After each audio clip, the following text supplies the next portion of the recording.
اہل تقوی کی صورت بنا لیجئے، اہل تقوی کی صورت بنا لیجئے۔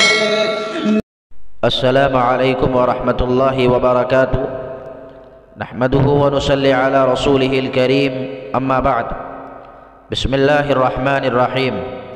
محترم سامعین، ماہنامہ دعوت خیر بھوپال کا اداریہ آپ کی خدمت میں پیش کیا جا رہا ہے۔ آپ خود بھی سنیں اور اپنے دوست احباب کو شیئر بھی کریں۔ نئی نسل کی تعلیم و تربیت کس طرح ہو، اداریہ از مفتی عبدالرحیم صاحب قاسمی دامت برکاتہم العالیہ، مفتی اعظم MP۔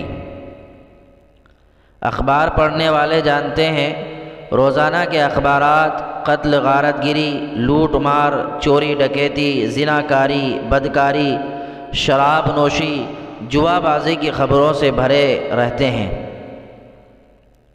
گزشتہ زمانے میں جرم کرنے والے اپنے خاندان کے بڑوں کے ڈر سے اور برادریوں کے بائیکاٹ کے ڈر سے اور سماج کے لوگوں کی حیا و شرم کی وجہ سے جرم کرنے سے باز رہتے تھے، لیکن اب جنسی خواہشات بھڑکانے والے گانے اور مناظر عام ہو گئے ہیں، اور لڑائی جھگڑا، مار دھاڑ والی فلمیں عام ہو گئی ہیں۔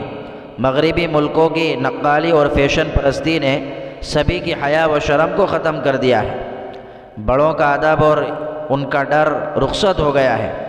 برادریوں کی گرفت بھی ڈھیلی پڑ گئی ہے، اس لیے قتل و غارت گری، لوٹ مار، چوری ڈکیتی، زناکاری اور بدکاری کی وارداتیں مجرم کھلم کھلا دن دہاڑے انجام دیتے ہیں، اور ان کے دل میں کوئی خوف نہیں ہوتا۔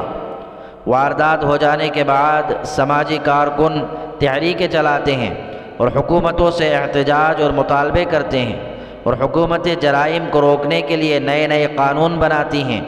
اس کے باوجود جرائم روزانہ بڑھتے چلے جاتے ہیں، کیونکہ مجرم یہ سمجھتے ہیں کہ ہم قانون کو چکمہ دے کر پولیس کی آنکھوں میں دھول جھونک کر قانون کی گرفت سے بچ سکتے ہیں۔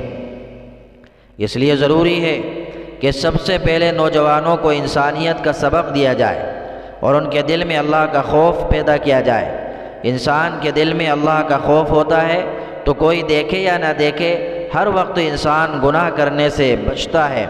تنہائی میں ہو یا مجلس میں، رات میں ہو یا دن میں، ہر وقت اس کے دل میں اللہ کا خوف رہتا ہے۔